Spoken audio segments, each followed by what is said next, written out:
The goal for Land Rover BAR is to be the first British team to ever win the America's Cup. It started in Britain in 1851. We've never won it. We want to right that wrong in our maritime and sporting history and bring the cup home.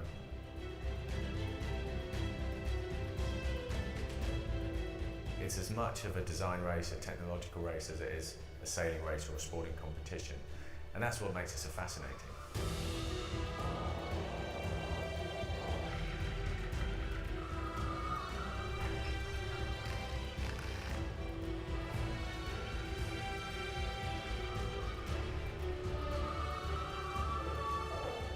Very few things that happen in an America's Cup campaign that don't involve IT.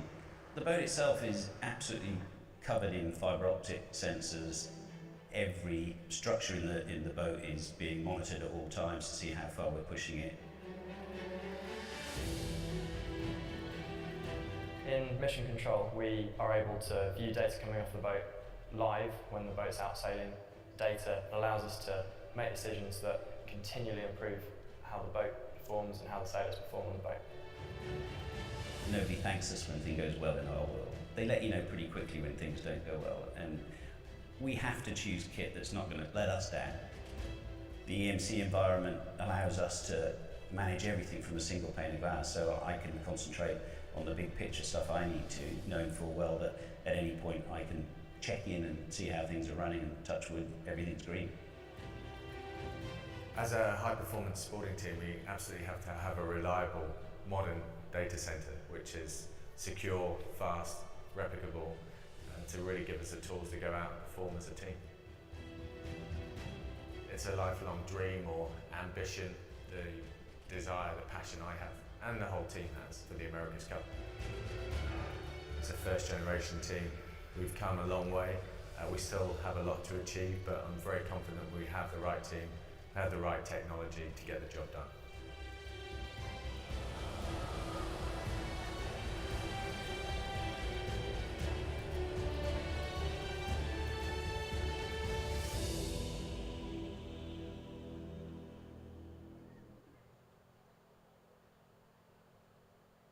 Well, good afternoon.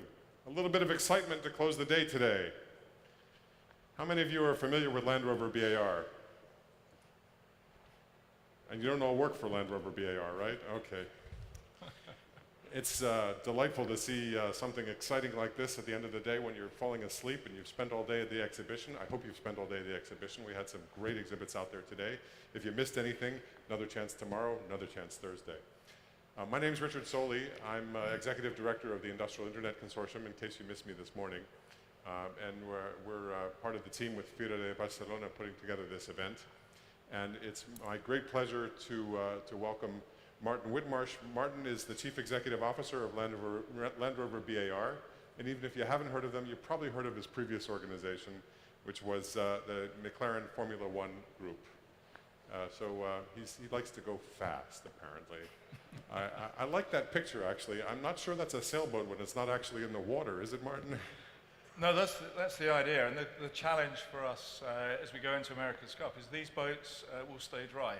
The idea is that we cross the line at the start, flying, we reach to the first mark, we go up and down the race course against them with the wind, and then over to the finish line. So that's the challenge. Clearly, the boats are much quicker out of the water.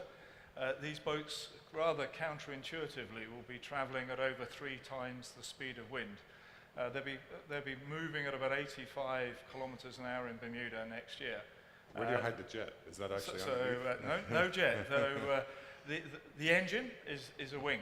So the engine is a wing. It's the same size as a Boeing 737, and that really produces the thrust that's pushing this boat along. So it's simple physics, although, as I say, counterintuitive that it's going at over 3 times the speed of the wind that's pushing it.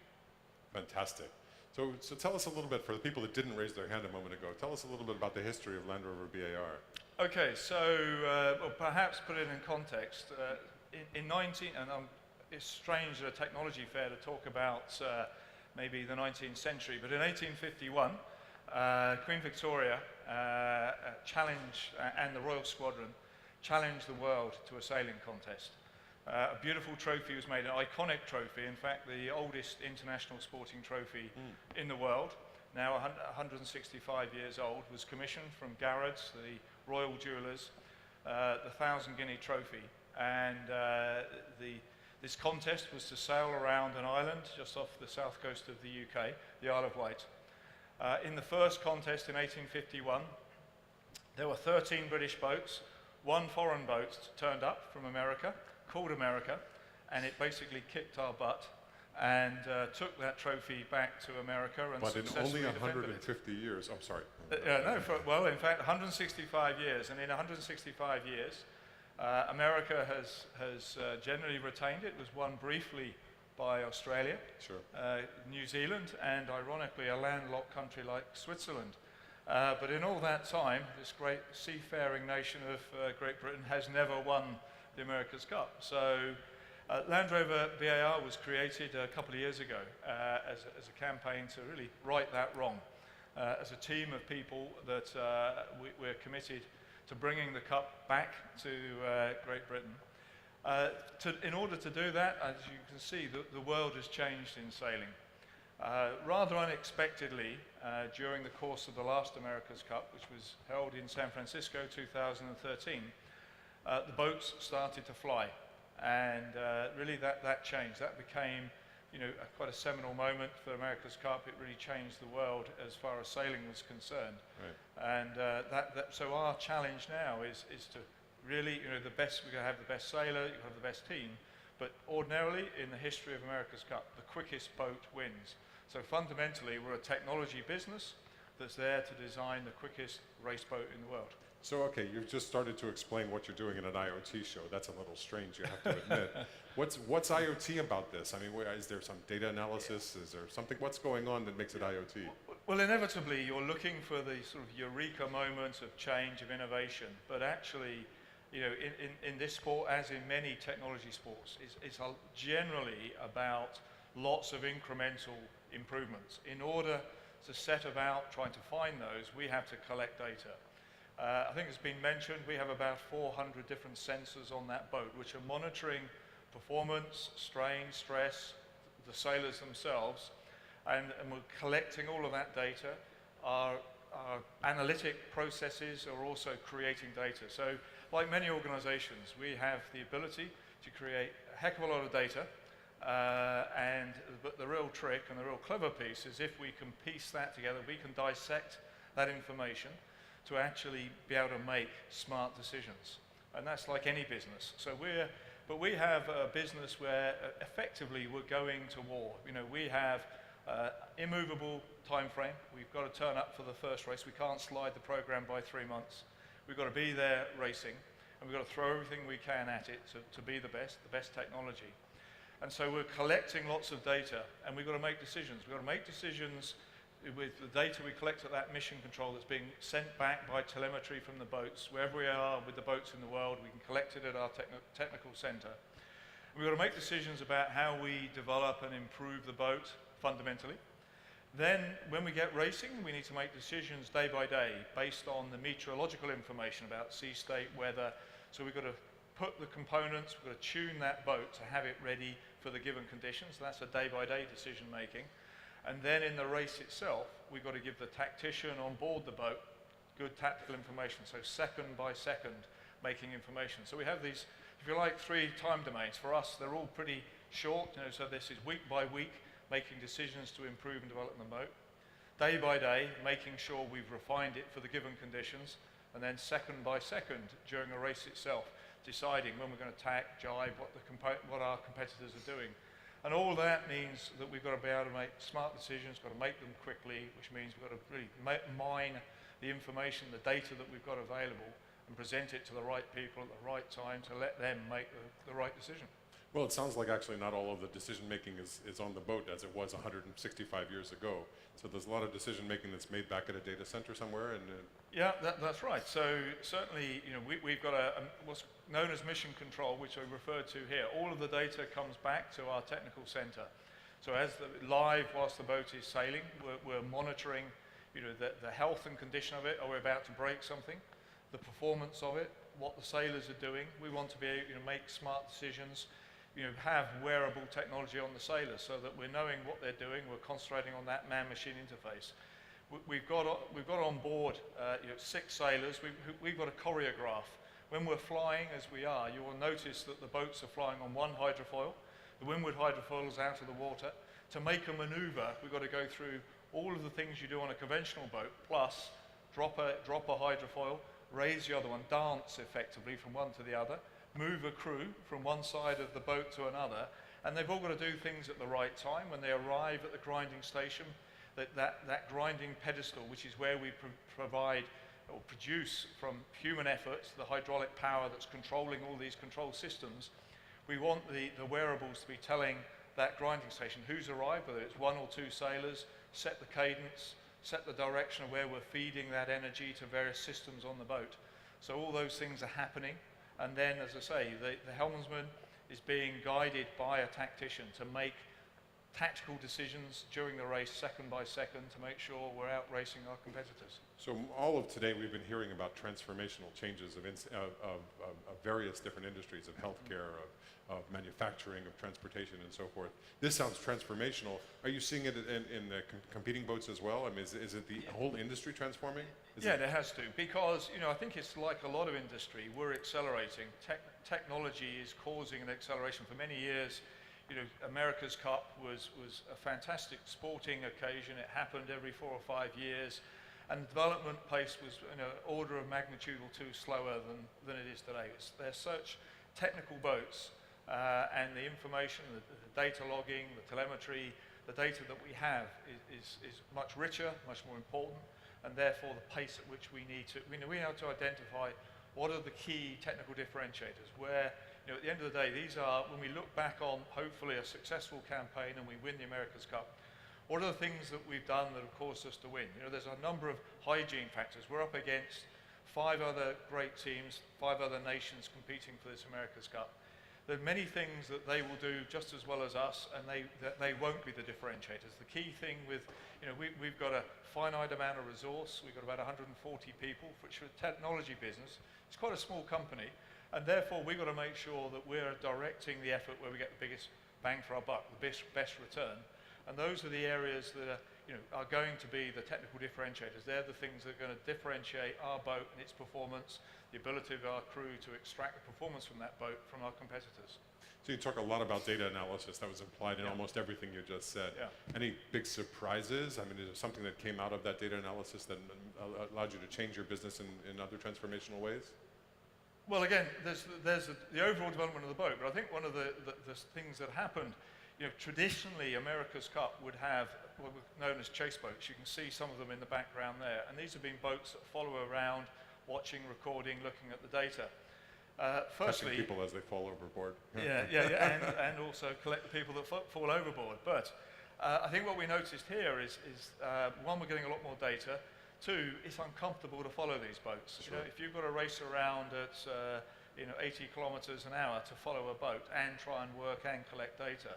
So by the telemetry systems, getting that data back to mission control, we've been able to position more of our engineers in frankly, a better environment, but a more efficient environment, because clearly racing lots of chase boats around at 85 kilometers an hour, burning fuel, burning resource is much more efficient to do, and we didn't set out to do this, but actually we've realized that we're a sustainable business. It's been a real key message for us that we can collect data, have people working back at base. We don't have to move them around the world. We don't have to chase around at high speed behind boats. We can do that analysis back in the labs, as it were. And that wasn't something we thought of. We were just chasing performance, but it just arose, and it really is something that's quite significant in operation in terms of the efficiency with the manner in which we develop these boats.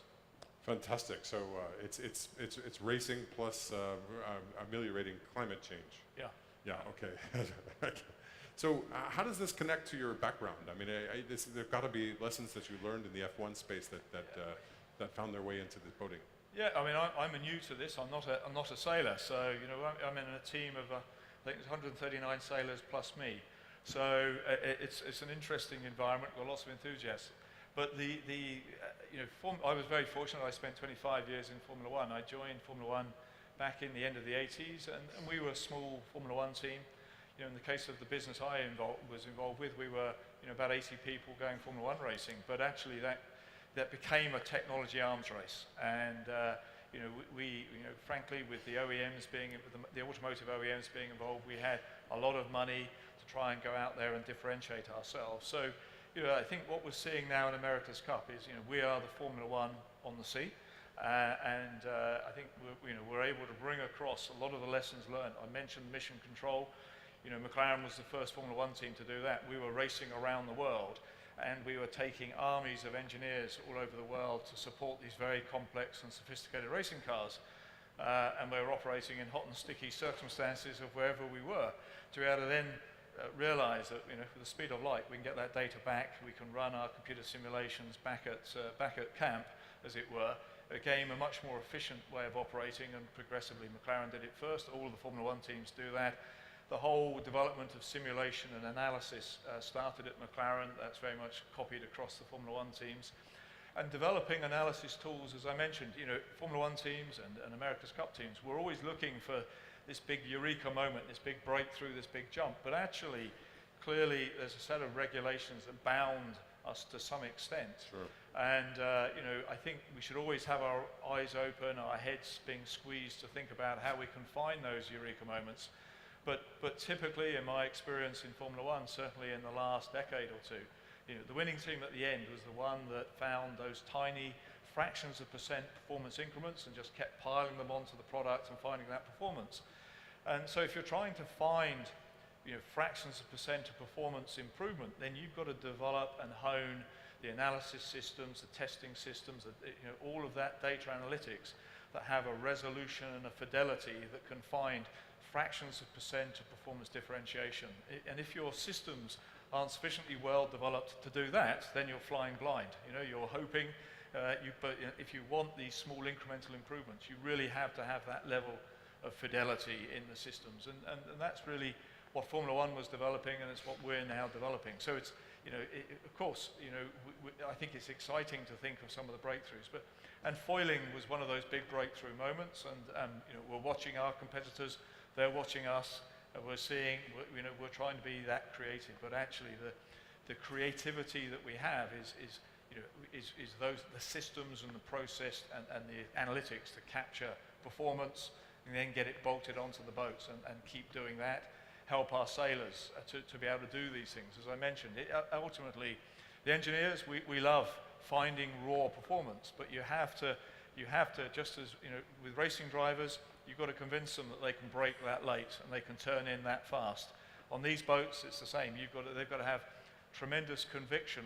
We're giving them inherently unstable machines. Sure. We're not allowed to have closed-loop control systems. As engineers, we'd love to be able to fly these things on autopilot, but that would detract from the sporting spectacle. So we're giving them something that's super critical, very difficult to sail, and it's that, then we've got to give them the information, really the various cues that we can to actually make sure that they can fly that boat or drive that car right on the outer limits of the performance envelope. I love the story of actually moving from cars to boats. It sounds like Alan Mullally, who spent his whole career at Boeing until he moved to the head of Ford. Yeah. I mean, a big change. Yeah. What about any of that technology coming back to the Formula One space? I mean, do you see yourself going back there, and do you see some of the technology? Well, sorry, I shouldn't have asked that. Yeah. I mean, you're probably not going to use a hydrofoil on a Formula One car. But I think what we're seeing, if you look at what happened in Formula One, Formula One became, and all racing is a fantastic hotbed to develop technology quickly. The whole organization is very focused on performance. To get performance, generally it's about efficiency. We think about top speed, we think about maneuverability, acceleration. In order to do those things, it's about efficiency. So, clearly, if you can develop efficient technical solutions, you can feed those back into mainstream. So, the development of cross-ply tires, fuel injection, variable cam timing, ABS systems, traction control systems, they all happened actually in Formula One, driven by performance, and then they've gone out into the cars that we drive today. I think if you now look at boats, hydrofoiling is a technology that's been around for a long time, but actually, in fact, it sort of started with the keels on the boats down under in the America's Cup. They weren't strictly speaking hydrofoiling, but hydrofoiling, is really, creating lift to get the boat out of the water. Sure. We're in the extreme form of that, just as Formula One is an extreme segment of automotive. But the fact is that most boats are quite inefficient because they've got huge viscous drag. They're dragging very big. They have displacement to carry the mass, and they're dragging the surface area of that displacement around in water. As we see, as soon as we can get up onto the hydrofoils, the acceleration, you feel it. When you're on one of these boats, they accelerate with the power of this enormous wing, but then suddenly it takes off, and then you feel this second wave of acceleration. You can tangibly feel the reduction in drag and the increase in efficiency. So I think now, I think hydrofoiling will now come of age. It's become in sailing. Everyone now in every form of sailing, competitive sailing, wants to be some form of hydrofoiling, whether they're monohulls, multi-hulls as we have. And I think it's clear that we've got the opportunity now to bring hydrofoiling and the control systems back into maritime sector, finding, and by that means we'll actually make much more efficient means of transporting ourselves across the oceans. And it's the same with the wings. These wings that we have on these vehicles, they're much more efficient than sails. And already people are looking at freight being carried on vessels that have wings, which you can trim and obviously reduce the fuel load. So again, all these things come back to, if you can make something that's efficient, you get performance, but you can also actually be more efficient, burn less fuel, save money, be more sustainable, and that's something that I think this sport can do. I think sport is such a stimulus for engineers. It's such an exciting environment. It's on the edge, sure. And it really pushes people. And I think that with our partners that we're proud to have people like Dell, EMC, Land Rover as partners, and they bring technology to us. They broaden our capability. But actually, I think we can also demonstrate to them lessons in how a very focused development organization with timeframes that don't change, very performance driven, we can actually really be a hotbed for developing technologies, and that those processes can go back into those bigger organizations, which are always striving to bring things to market quicker, to actually have something that's focused on the need of their consumer. Our customer are 6 sailors hurtling around on one of these devices, but we're very focused at giving them performance. And I think that stimulates our organization and makes sure we deliver technology and performance quickly. So I have to ask last question. I mean, after Formula One, 85 kph doesn't sound that impressive. It must be boring as hell. Well, again, it's quite strange. I mean, I could never fit into Formula One cars, but I did get into a few of our sports cars, and I used to enjoy those things. And I've been around Formula One long enough to be complete deaf in one ear and half deaf in the other. But I think now you get on these boats and you're very conscious of speed and power. And I've been very fortunate. There's enough space on there I can climb on. I've been on one of the boats in Chicago when we were racing. I was sat on the back of a boat.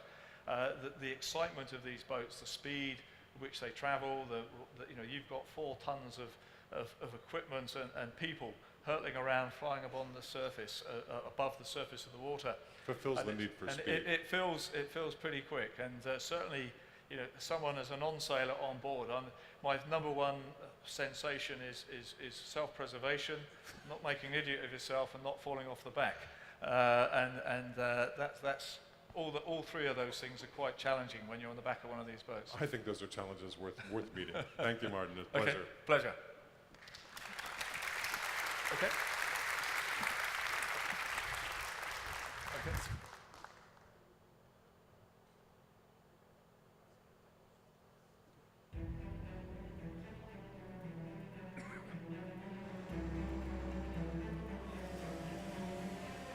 We're The goal for Land Rover BAR is to be the first British team to ever win the America's Cup. It started in Britain in 1851. We've never won it. We want to right that wrong in our maritime and sporting history and bring the cup home.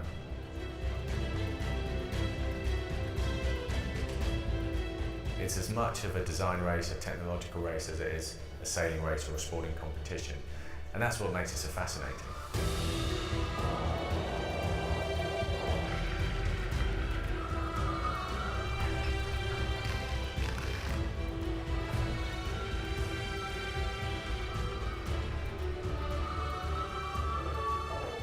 There's very few things that happen in an America's Cup campaign that don't involve IT.